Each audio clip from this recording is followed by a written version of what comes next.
so that you know we'll be recording it. So anyone that doesn't want to be recorded. That official voice was mine. Yeah. I'm here. All right, greeting everyone. I'm so happy to see you all, even though I cannot see your faces, all of you, but I can see, I can feel your presence. So I would like to start with few words, and the few words are very simple. We live at Midway and we think that we know each other, right? We meet, we greet each other, we chat, we bump into each other, we exhibited together, but do we really know each other? So let us open the book written, created by Sauter. Let us read the very first paragraph. While I drove through the sweeping barren vistas of Wyoming on a day only the sky was talking to me, Sundog danced in the clouds. An explosion of images flashed in my mind. I began to imagine a necklace that would capture their spirits. When I read it, I was immediately taken, enchanted to the fullness, because I had no idea what is this thing Sundog is. And when I come to knowledge, somebody explained it to me that these are little rainbows dancing in the clouds of the sky. It immediately opened to me the whole celebration of light and color and shape in Sauter's art, and I expected wonders, and I got the wonders. The gorgeous wearables that Sauter is creating, the composition that she calls painting with glass, the work with wood, and watching the development of the current project that Sauter is working now, and she'll be talking about it, of course. I've come to understanding that coolness and hotness of art making is contributing very significantly to strengthening the emotive and intellectual impact of her project, Silenced No Longer. So now I will give you all to Sauter, and let's embrace her art. Go, Sauter, take them. I still need Hannah to give me permission to share. Oh.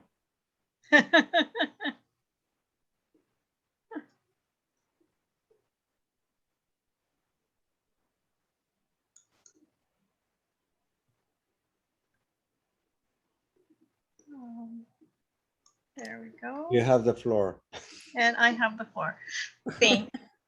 Sorry for the little glitch, but we did do a tech run through yesterday, but sometimes we still have problems. Anyway, thank you for that introduction, Olga. Oh, you know, my pleasure. I just wanted to have a landing page just in case we were here for a long time before we started talking, but I wanted to show images of something similar to what I was seeing. And here are images from NOAA, the weather folks, of sundogs. And they are really called sundogs, not mini rainbows in the clouds. Their actual name is sundogs, and they actually come from Native American lore. And there's a whole bunch of Native American lore about about when you witness sundogs and happiness and good things happening. And this is the necklace that I imagined when I was driving with all of those rainbows in the clouds. My story doesn't start here. When I was 2, this is an etching I did, and it is girl standing on her head in the tall grass. And at 10, I made a headband, and this is my first foray into beading. In my teens, I was quilting. In my 20s, I learned how to knit. And finally, in my 30s, I made a house, built a house. And another extensive remodeling project or two for another house. This one is the house I raised my son in. And I finally turned the one-car garage of this house into a studio. Towards the end of my architectural career, I needed more space for that. I had a cat, studio cat, a studio dog. Dog is under here, under the window, cat's here. And I had long hair, which most of you don't know. In my studio, I fused glass buttons, fused glass into buttons and pictures, melted glass into beads. I can no longer do this work because of my eyesight. But when I was in Montana, I was making my own beads. I wove beads, wrote and illustrated original bead patterns, and of course, created jewelry or wearable art. On my journey to becoming an artist, I first had to believe I was an artist. I had gone into architecture because everybody said I couldn't make a living as an artist, so I shouldn't do that. I thought architecture would be creative enough for me and I could make a living doing it. I found out that it was not as creative as everybody believes it is. And I could make a living, but not release the creativity that I had. This is the only slide you'll see that has nothing but text on it. And I think that it's important to discuss craft and art because although many times people meld them together as crafts and art, there really is a distinct difference between crafts and art. You can be a wonderful craftsperson and not be artistic. You can be a wonderful artisan and not have a lot of craft. But you have this very creative, artistic mind, right? And then there's this other space that you can be a fabulous craftsperson that tips into an artist. And I think that that's where my art came into is that space where you go beyond what is craft. So anyway, this is the series of necklaces that I felt that craftsmanship became art for me. And what's interesting about this whole collection of 5 necklaces is they all use the same palette. They all use this, and I say palette, it's not a color palette, it is a color palette, but it's the same materials, it's the same 12 materials being iterated and reiterated in these 5 different necklaces. So it's a nice little collection. And that led me to other explorations. And here's a collection of a variety of things. Most of it's glass. The lower left is metal and a sapphire, Montana sapphire that I actually mined and had cut. Most of the pieces are either my fused glass or my lampwork glass that I no longer do. And here's a collection of collars that I've done. 2 of the 3 were commissioned. The first one up at the top, the gray, was made for a diva, an operatic diva. It's called Aria.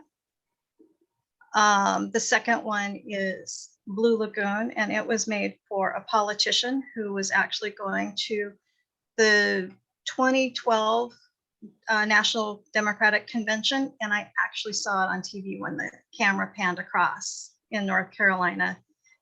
I saw the woman wearing it, and then when they replayed that same scene a few hours later, it's like, there it is. You had to find the person first, and then you could look at her neck, and she was indeed wearing it.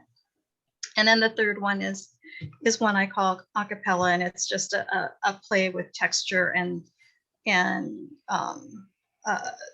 color, a play on color and texture. I've done a lot of bracelets.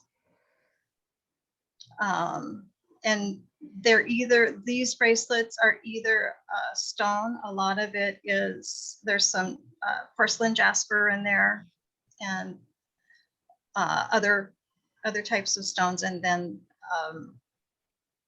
glass, fused glass that I've baked in my kiln. These are all pins. They're medallions of glass that I've used, and then I use glass beads to embellish around them.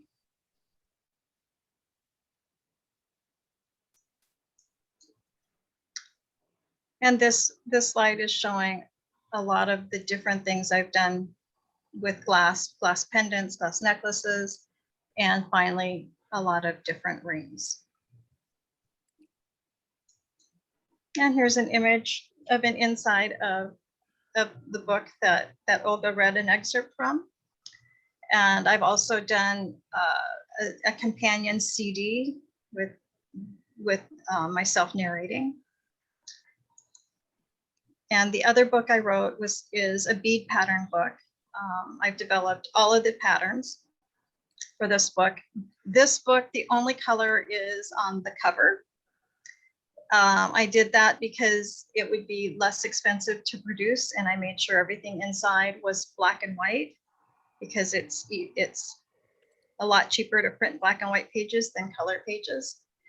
And inside the book, just for one pattern, I snipped out all of the files I needed that I created to make one pattern.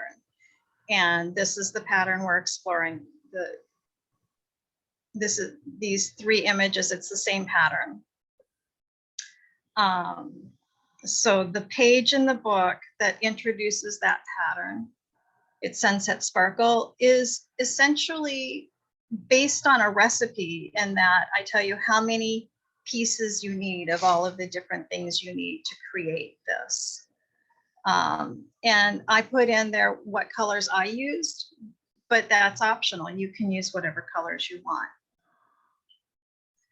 And then you turn it over and you have these two facing pages, and these two pages describe how to make that pattern.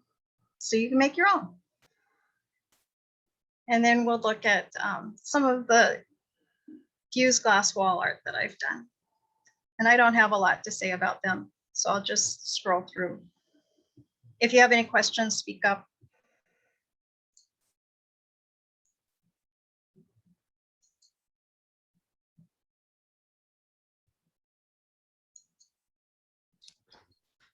Actually, I do have one question, if you don't mind. I don't mind. How big are these? They range in size. This one's about 4 by 2.5 inches. Okay. So this one's about 4 by 6. And this one is one of my biggest ones, and it's I think 12 by 14 or something like that. So the size of my painting in glass is limited to the size of a kiln that I can put the glass in. I don't have a large kiln, so I always have to rent one when I do this. I have a small kiln. I can make tiles up to 6 inches square or 5.5 inches square. And I can do a lot of smaller things, which I do and have done. But the big stuff I have to rent a kiln. And other things, other projects within the building that I have done. I've done doorways, clothing. I helped somebody remodel their kitchen when they moved in. This is my kitchen up at my kitchen after and before the table I built. And this is a process of the sofa I made. And currently I'm working on the Silence No Longer project. I expect I'll be completed with the original concept sometime in the spring. In short, I'm reading the names of Black people in the United States who've lost their lives in law enforcement encounters. The full artist statement is located on the 4th floor across from the elevator or on my website. Each panel, so this will essentially be the first presentation of this work when it's all filled in, will be something like this. Each panel represents the people killed in a year. The length of these panels vary depending on how many people are killed. And here I have the bead legend and the code that I'm using to create these.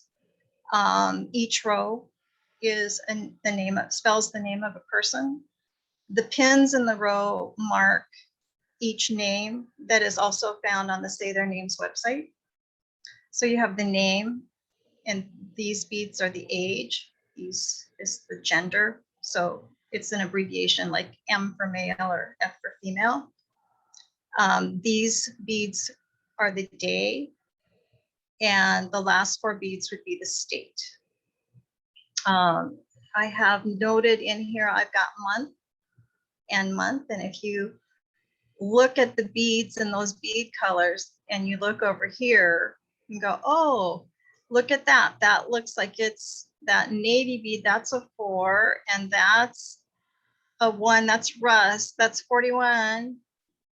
Is that a 41? So that's an A, because if you look at 41, it's a capital A. And you can literally look at the pairs and spell out. So the only month I know of that begins with an A is August. So that is the month of August. And that is the month of July. So all of this is basically the month of July. I'm not even sure which panel I'm looking at. So I don't know which year it is without seeing the top of the panel.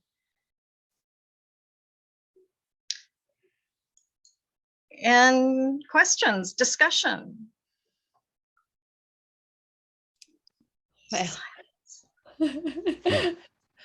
No, it's I wanted to ask about the glass, is it the pictures, the ones that I asked about the size, but now after this is like, it always blows my mind, even though I've seen you working on it, but it's just like it's amazing to me, the whole grid. And but what I want to ask about those, how do you make them? You make the glass, like you said, that you can make a certain size glass, and then you fuse it together afterwards, or how does that work? I lay glass. I layer glass. I put it in a kiln, and the kiln goes up to a temperature, holds for a certain amount of time, and then cools down. And that glass melts at 2000 degrees, about just a little less than 2000 degrees. So that's how hot your kiln has to be to melt the glass. It's very similar to ceramics, other than you're not throwing it, you're layering. So can you control the outcome, or is it also like a accident, or to what? Well, oops. Well, I guess this one, yeah. Let's see, let me go up here. This one, as you can see, this one had a lot of accidents in it. So you can control it maybe a little bit more than you can control watercolor. So there's always, there's some amount of control, and then there's some amount of no control. Glass, if you heat it up hot enough, glass will squish down to a certain thickness, right? and spread out. It just does that. So if you control how hot it gets, so you're just, sometimes you just want it hot enough to tack things together, but not melt into each other. So like this one is not melted in. It's just fused together. So you can get some different effects depending on how you operate the kiln.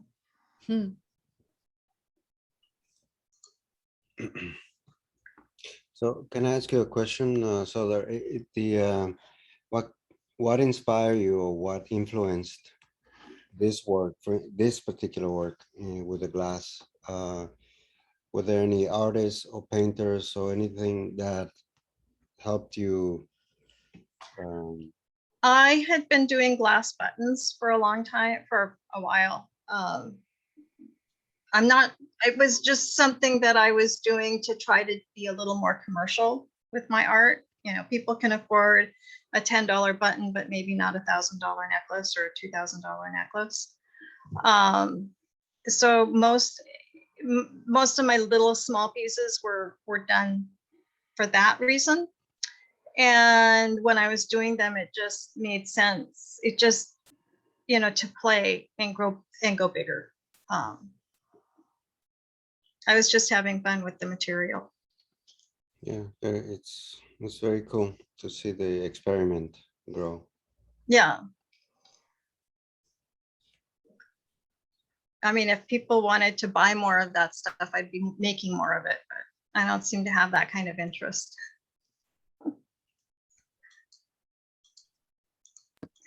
Although sales, yeah, go ahead. Hi, Heather. It's Sarah and Bill. And I was curious about your most recent project. This is a great slide to leave it on. Silence No Longer. Could you talk a little bit about how your progress has changed over the course of the project, and how process has changed? Should I say, I'm sorry, process has changed over the progress of the project, and whether the project is complete or where it's to go from here? Sure. ICA. Yeah, finding a place to show it would be fabulous. So no, the project is not complete. This particular picture, you can see there's a lot of space between panels in the beginning and not so much space here. So the panels, this is my first panel, and this panel, you can see there's not a clip at the bottom. And that's because this is done off loom. I literally stitched 2 beads at a time together. Wow. For this whole thing. This panel took me 2 months to create, and that was like 2 months of full-time work to create this panel. Wow. I decided that if I was going to complete the project in anything resembling something that was reasonable, I was going to have to find a new way, a different way to do it, which is not a new way, because when I was 10, I was using a loom. So I got a loom and I beaded the next panel, and I decided I'd bead in 5-year increments. So I beaded this panel, and this last panel, and those are 5-year increments, that panel as well. And I used the loom to do that. That increased the efficiency and speed that I can create a panel. I am just about done with the year 2020. This is year 2019. And I still have to fill in all of the years in between here, these other 3 panels. So I'm about halfway done, maybe a little more than halfway done, because as you can see, these earlier years, the panels are shorter, and these later years, the panels are getting longer. And 2020 will hang here, and it'll hang down to around here. I have 3 or 4 more days, and 2020 will be done. Did that answer your question, Sarah? Sorry, I'm on the phone, and I'm slower on the phone than I am. That's okay. We have time. The only question I have, I think, Heather, is, so what year did you start Like, so what's the range of years? I'm not So sure. the first year I did off loom was 2000. And this was Okay. 2000 through 2020, and it'll continue to grow. Oh, I'll it's do really 2021. remarkable. Actually, let's hope it will not grow, that they will be getting shorter. Hopefully they'll be getting shorter. This is true, but I was thinking in terms of width, not length. Right. And you should check the chat. Jeanette had a great chat message in the chat for you in terms of a potential exhibition. So. Ooh. So I actually have a question. This is Jeanette. Hi, Jeanette. Hi, I'm trying to grasp this amazing work. So help me, the panels, the panel that has 4 strands in it, does that represent 1 year? Or do each of these strands represent a year? So this panel represents a year. This Okay. is 2019, and this represents 2018, Okay, okay, 17, okay. 16, 15, 14, 9 for 2000. Okay, okay. And so then my next question is, and your plan for your project is to go from 2000 to 2021, right? Or however far into the future we need to be doing this.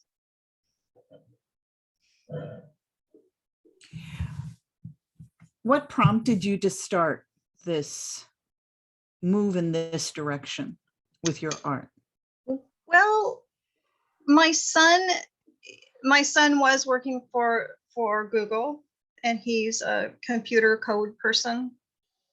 And Obviously. 2019, I wrote him his birthday message. His birthday is in January, and I did it with beads. I did it in 3 codes. I used bugle beads and seed beads to do Morse code. Mm-hmm. And then I did it in cube beads, black and white cube beads for hex code, or for binary code. And then I did it in the base 8 hexadecimal or hex code. And he loved it. And then I started beading some poetry that way. I thought it would be interesting to look at poetry beading that way. And then Breonna Taylor was murdered. And that was shocking to me. And because I was already exploring beads and code, I started putting that together. I said, well, there's the Say Their Name movement, and who are all these people and say their names? And I started doing internet research, and the Say Their Names is literally a drop in the bucket compared to how many Black people are killed in law enforcement encounters in the United States. And so if I'm going to say their names, I didn't feel that it was up to me to determine whose names deserve to be said and whose don't. Mm-hmm. So I just started beating the whole database of Black people that have been killed in law enforcement encounters. The actual strands themselves, could I see the slide again where you show the code or you show what you're doing here? This one? Yes. Mhm. So the way that I would learn the name, Mhm. I understand age, gender, and those, but the way I would learn the name is again by the code, right? Right. Yeah, yeah, it looks like it's on the right, the code there. Okay. Yep. When you imagine this in an installation, in a museum, well, first of all, I just must tell you, I stepped off the 4th floor one day, onto the 4th floor one day from the elevator, and I was just stunned by what was up. And it was only the beginning, what was hung at that point. And so I'm quite taken by this project. And that's why I'm asking you questions about what's going on behind it more and more so that I understand it. I would like the opportunity to talk with Lisa Tung show her a few of the slides. Lisa Tong is the director of the MAM Museum, which is the Mass Art Museum. So Mass Arts Museum is a teaching museum. It is the newest one on Huntington Ave, and it is not so they don't keep things in their collections. They have shows, and they do a lot of education around the show, a lot of education. They've got Joanna Vasconcelos right now. And for me, I bring students and we write about it. That's the way I teach. They're learning how to write about their own art, but they learn how to do that in part by looking at other art and talking about it. So it's a teaching museum. And I would like the opportunity, if it feels right to you, to show her a few of these slides for the shows that are there right now. Will close at some point. They're extended much longer because of the pandemic, and we closed down for a while. So they redid the contracts, and they're staying. The shows are staying longer, but then there's going to come a point they're not. And I would love to connect you with her and let the two of you. I don't want to try to be an interpreter of what is going on here, but to connect the two of you and say, Lisa, I think you should have a conversation with this artist. I would love that. I think that would be a really fabulous place, whatever. So back to my question. So this is all that's going on inside me as I'm watching you, as I'm listening to you here. And my question to you is, when you dream of an installation, do you imagine decoding in, say, panels on the walls nearby? Or I have actually thought about that, and the lists are very, very long.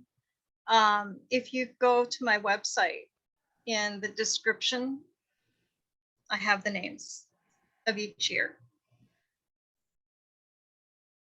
So it's my answer is it would depend on who, what, the circumstances and how a curator wanted to curate.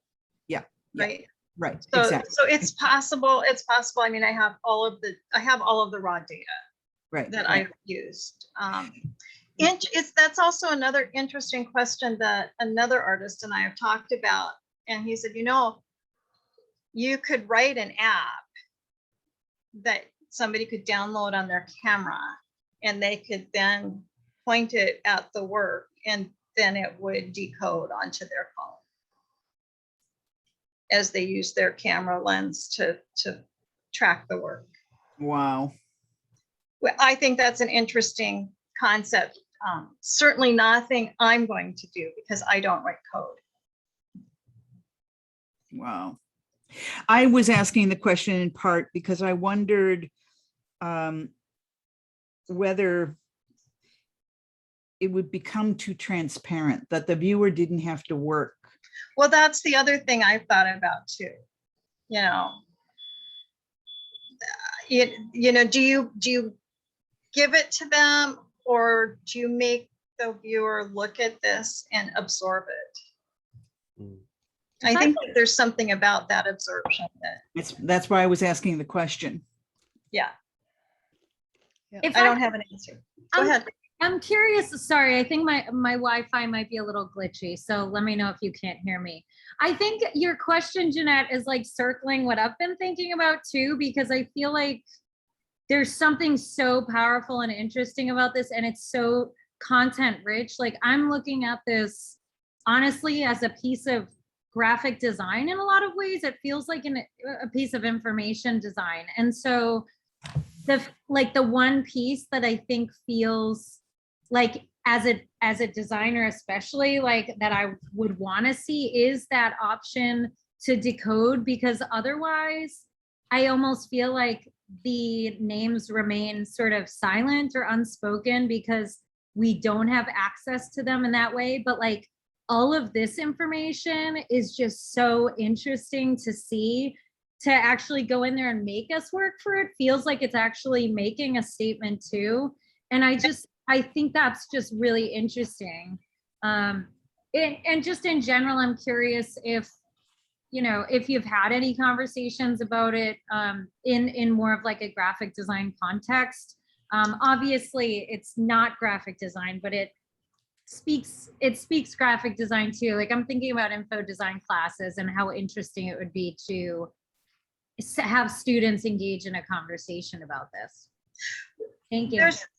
Thanks, Kristen. There's that, and people, data scientists, data analysts are looking at this going, you know, I work with this data all the time. This is a beautiful way to present it, you know. And one of the things that's happening, you know, when you come to these, is it's starting to look almost like a bar graph. You know, people have pointed that out. Yeah, I get that. But when I named the project Silence No Longer, one of the reasons is because when you start to look at the way names are beaded and across here, all of these black beads, they're just structure. But if you were to turn this 90 degrees, then it starts to look like a voice print.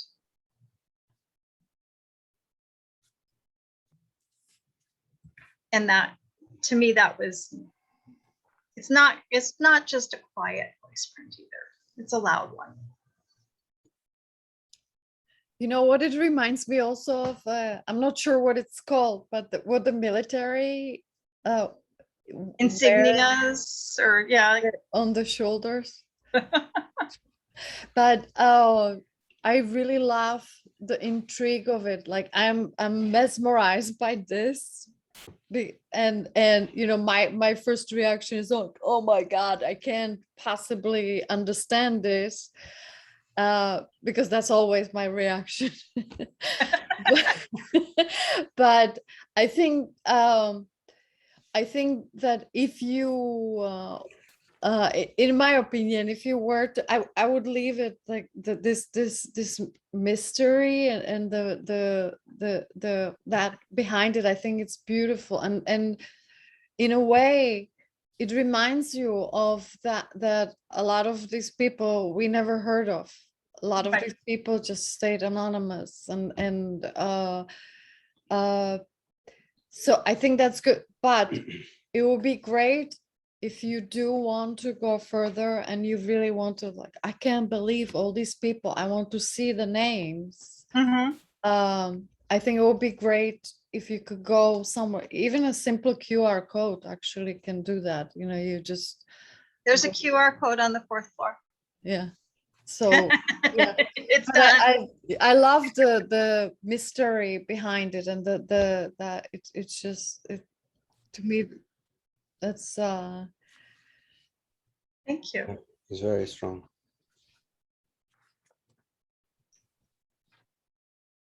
Anybody else?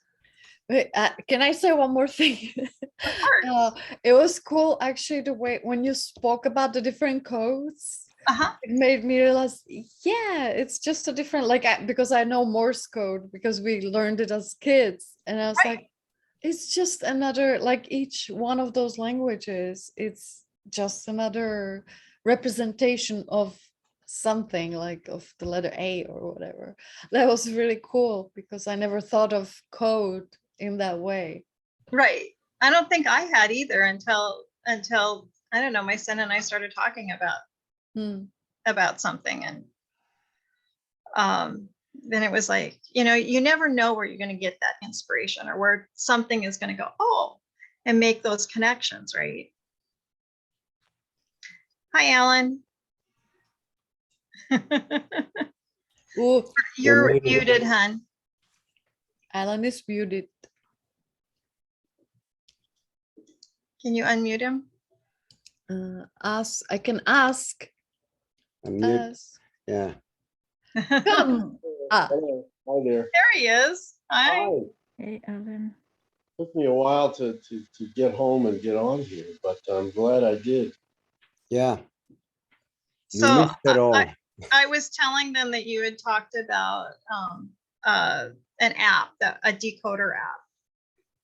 Yes. So how far along are you on that? Yes, yes, yes. Unfortunately, my day job started, and that for the first time in 2 years. So that's kind of kept me. That's tough, isn't it? It is, although it's a good thing.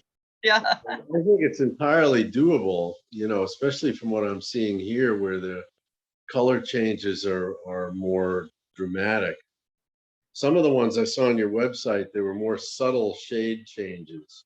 Well, I think that it's really hard on a picture. It's much easier when it's when it's live, when you have the actual item, because cameras change things, and this is not an easy piece of art to photograph. Definitely. No, I can do that. But it's a very cool idea. So I have this thought that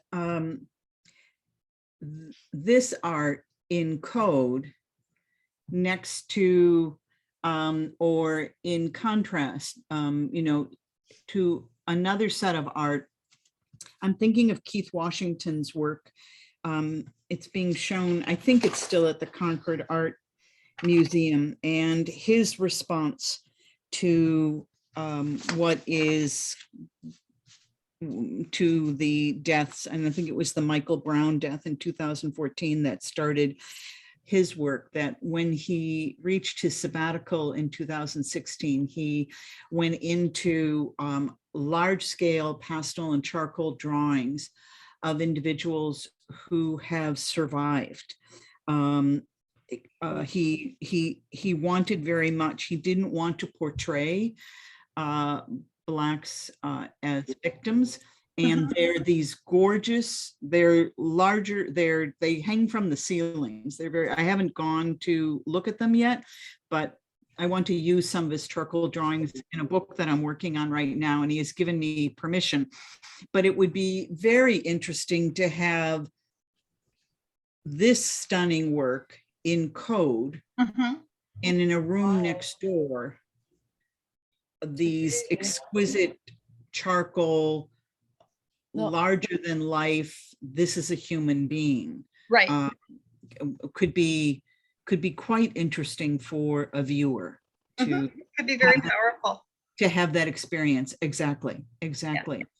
And then you're not, if something like that, that's what I want to talk to Lisa Tung about. Keith teaches at Mass Art, and so now that I was waiting for this, I was very excited to see you were going to be speaking, because I've been thinking a little bit about it since I stepped off on the 4th floor and had that experience a short while ago.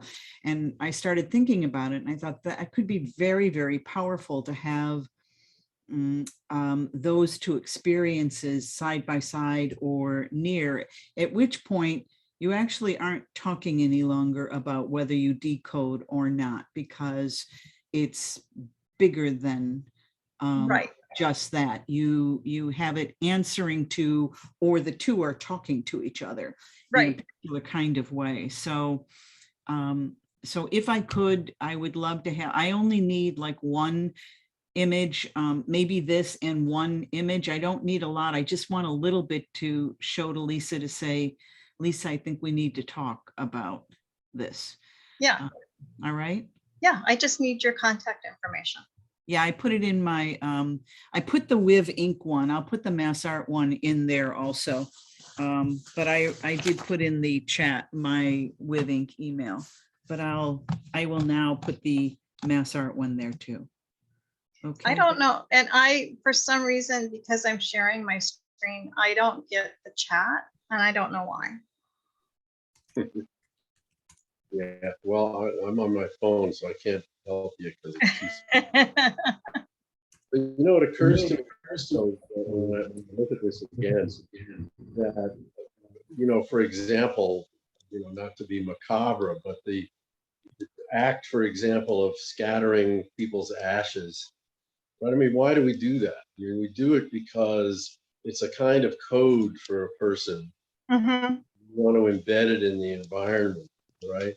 And I sort of get that from this, that their reality has been decimated into a code that isn't recognizable as them, but it becomes part of this fabric environment. So it's kind of like they're there and you put them everywhere, the same way that ashes would.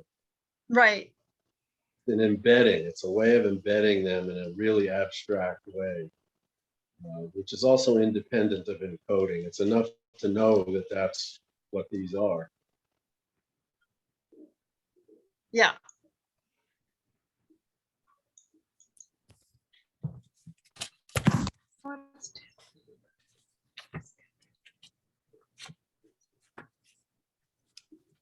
I will save the chat for you, Souter, and then I email it to you. Okay. There are a few. Are you in your studio, Jeanette? That doesn't look like you're in Midway. It doesn't, I am in Midway.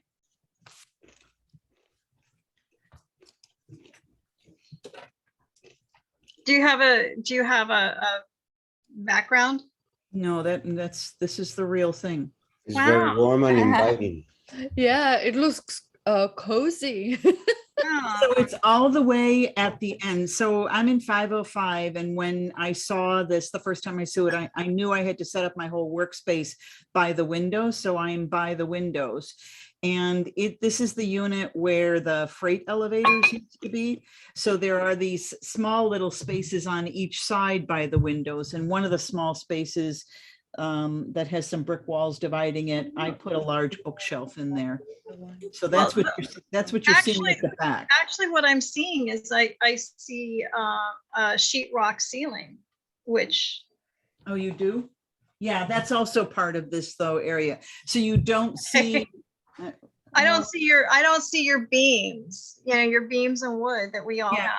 Yeah, they're not so the beams and wood are all there except in the area where the freight elevators were. That they sheetrocked the top of it. Wow, I didn't realize that. Yeah. Yeah. Okay. That's why you were fooling me.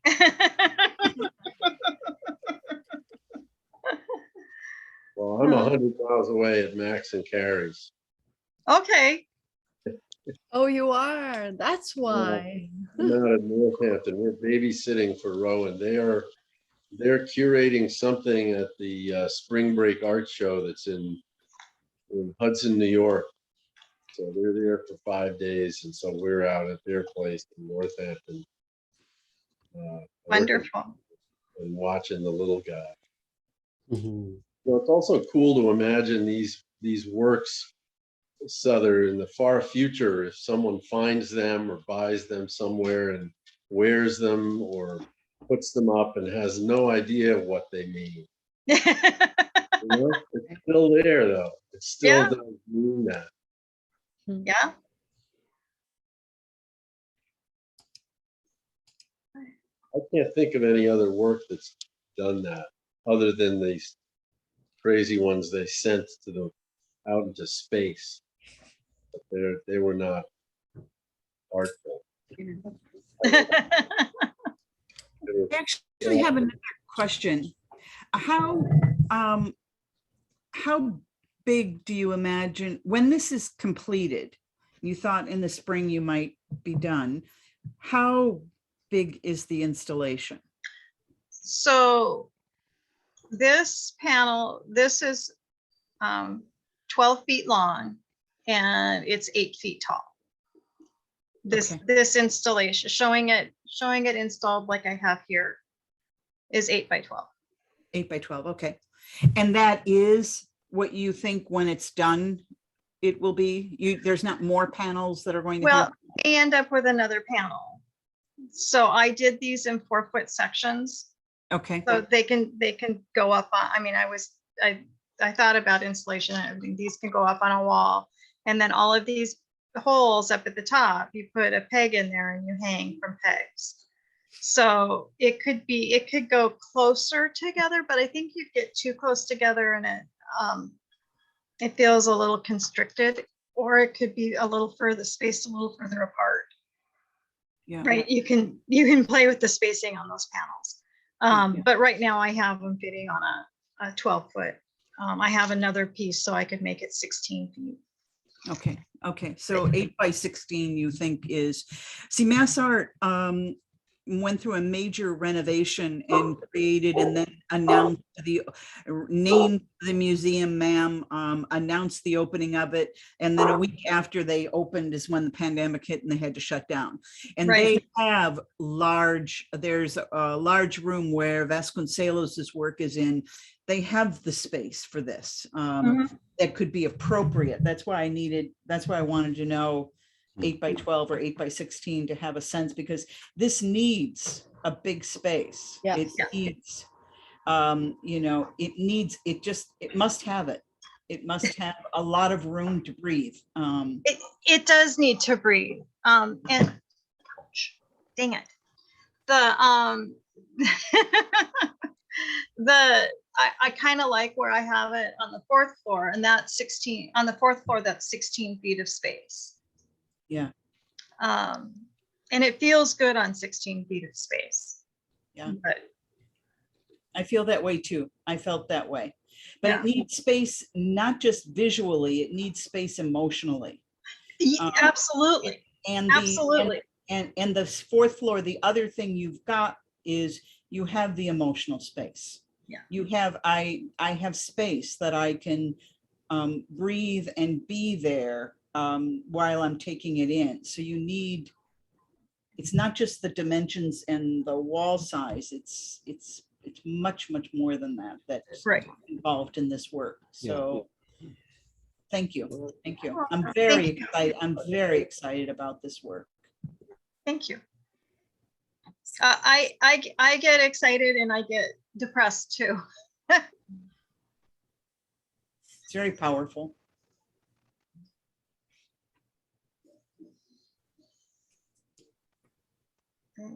It's good to see everybody. The visual magnitude of that work is really almost crucial. And that is the power of visual image, right? Yeah. At least I perceive it this way, possibly, very possibly, no other work dedicated to that matter, unfortunate matter, would impress me that much. Mhm. But the hugeness of the visual impression makes that effect. That's why I completely agree with Jeanette that the work needs space, and the work needs space to step back, Yes. to stand there, to contemplate, not to be disturbed, just Mhm. open yourself to the hugeness of that visual image. And only after you come through your experience, you may want to go for the intellectual analysis. Right. I think that some people that have viewed this work have viewed it without knowing what it is and had an emotional connection to it and come to learn more about what it is, and then they view it again with a different understanding. Mm-hmm. And I think that happens a lot, is that the person can view this with no idea what it is, but they still have a sense. They still have a sense that it's data. It's a representation of data, right? At the very least, I think that children could see that. And then when you dig deeper into the intellect, it then brings you into a different space, and you have a different relationship with the work. And maybe I'm wrong, but that's what it seems to me from the other people I've talked to. I think so. I mean, for me, who tends to be, internally, I don't always express it, but I tend to be critical of obviously topical art, but I think that you have gone way beyond that, right? Because it's not obvious. It's art that evokes, and I think that's really special. That's hard to find, because topical art tends to border on advertising. Right. Yeah. It's a little bit strident and direct. but this sort of carries the power of what it means in something that really is a work of art, which I find that very unusual. And I think that's what people are expressing when they see it, because it's that first, but it obviously is more. I wish I could say it so well as you can, Alan. Can I just, sorry, Alan, can I just say also I think it's not a question or anything like that, but I think the what you chose for the background is very powerful, Mhm. even though it's very subtle. Mhm. So the color and the fabric, and also it just fits the whole idea. It actually it really closes it together. Mhm. Thank And you. it just, because like you said before, if you had this just on white background, it doesn't have, it loses the impact. Right. But it's not just the white, it's the texture that is created by the fabrics. Yes. Mhm. It's very, very strong. It's- I think that if I had white fabric, it wouldn't be as powerful as the red fabric.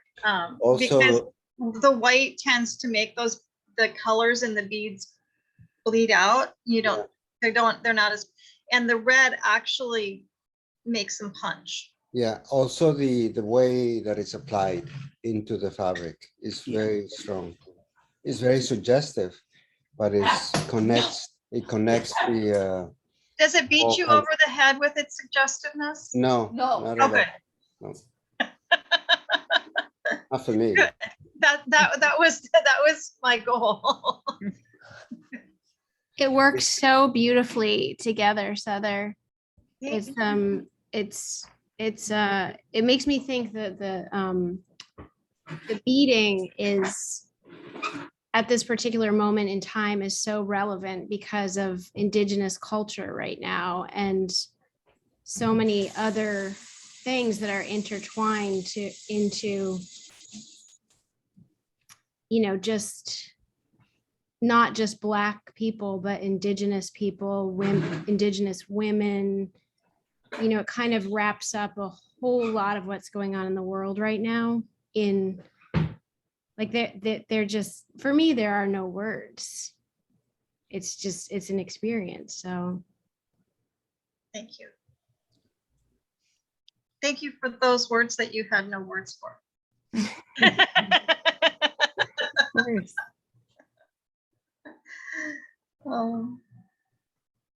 Yes. Interesting conclusion we are coming to. We are coming to the conclusion that the life is priceless. That what? The life is priceless. Yes, life is priceless. And sometimes to feel it, to experience the pricelessness, forgive me for word making, maybe I'm a little bit not just because my life, I spent my life within art making. So I do feel that to feel the pricelessness of life, we have a perfect tool, art making. Mhm. And using that tool not only for ourselves, to help ourselves to feel that priceless feeling, we are helping other people. We share our experience with other people using that tool that we are given to. And the message, not the message, it is just sharing, right? Yeah. We are not messengers, we are sharers. Well, I hope that as artists, we help people see things differently. Isn't that part of what being an artist is to show people a different perspective or how to see things a little differently? I mean, with your work, Olga, it shows a different side of humanity than what people are typically exposed to. And it helps people see those shapes and forms differently. Yes, there is an old saying that all people, when we are born into this world, our task is to improve the world. And possibly our art making, when we are honest, sincere, and good-hearted, maybe we contribute to it. And you with your work, you do contribute to it.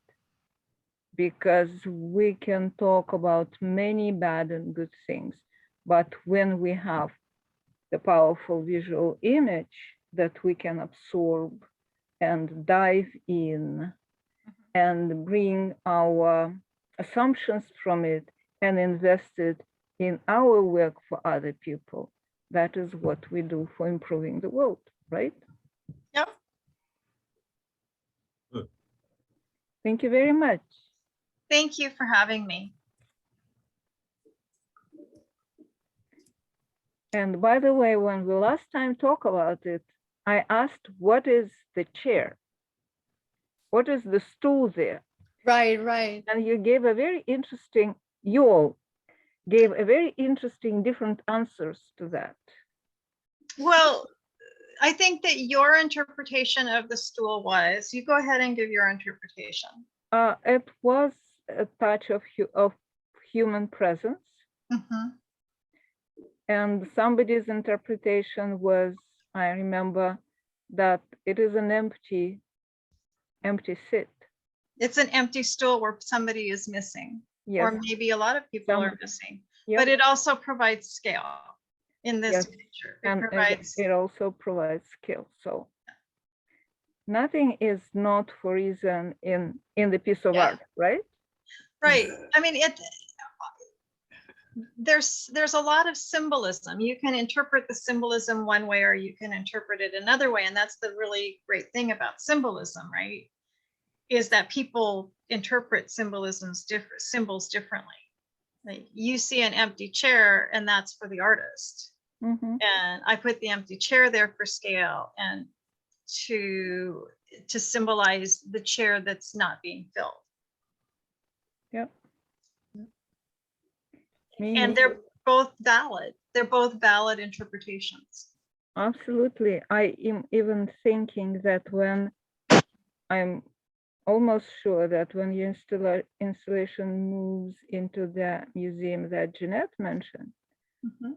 because it would So be good. great for students to experience that possibly that teasing chair should go with the piece. Oh, Me? yes.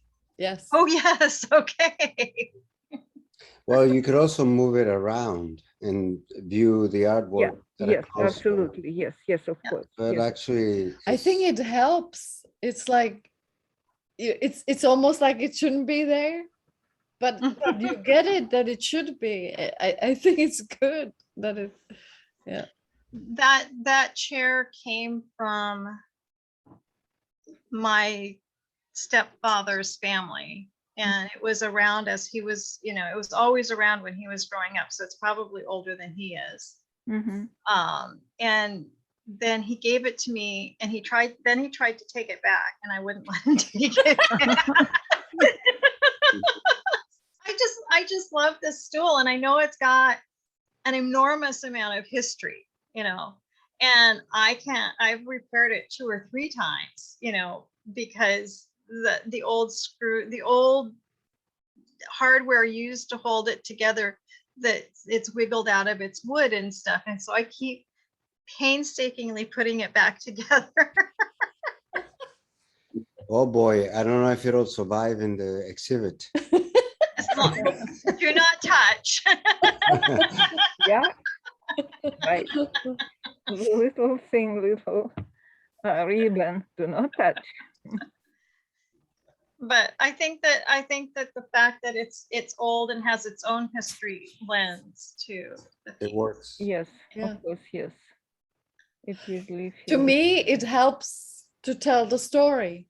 Like Yeah. when I look at it, it's perfect. It really needs to be there. I would not think of it actually to put it there, but and that's another thing I love, that you think of everything, like you don't just make it, but you think how is it going to be installed, and it's like all calculated at the top, and that's really cool. You know, that's my architectural background. Right, I know This that. is my art. You don't think, oh, I have all this art, let somebody else figure out how to hang it, right? Yeah. I have this art, and curators are used to hanging pictures and or arranging sculptures, and they probably won't even know what to do with this. So what am I going to do?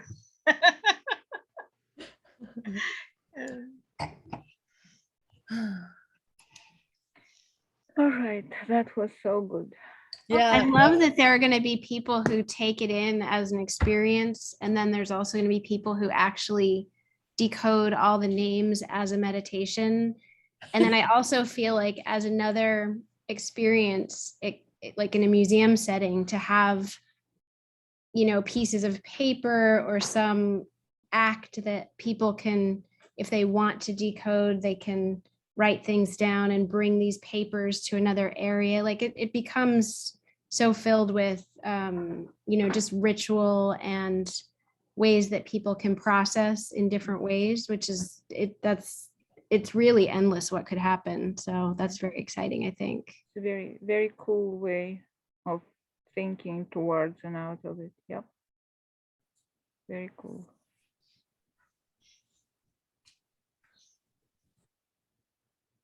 Well, if there are no more questions, I think that we can just either visit or. Oh, in the hallway? Yeah. The first thing that we want, all of us want to say, thank you, Salsa, for your beautiful art. Keep making it in all things.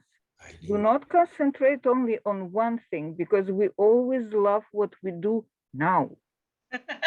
We do But- always love what we're doing. Yes, but what we have done is also beautiful and needed. We need it. And Thank- what we are going to do tomorrow, I know for sure that we are going to need it as well. Okay. Though it is not necessarily be looking exactly like the art of today or yesterday, Mhm. right? Yeah. Thank you for your tomorrow art. Yeah. Thank you for having me, Olga. I appreciate Thank it. you all. Thank you very much. Congratulations. Thank you. Wonderful. Thank you. Bye-bye. Do another tapping. Thank you. Okay. Oops.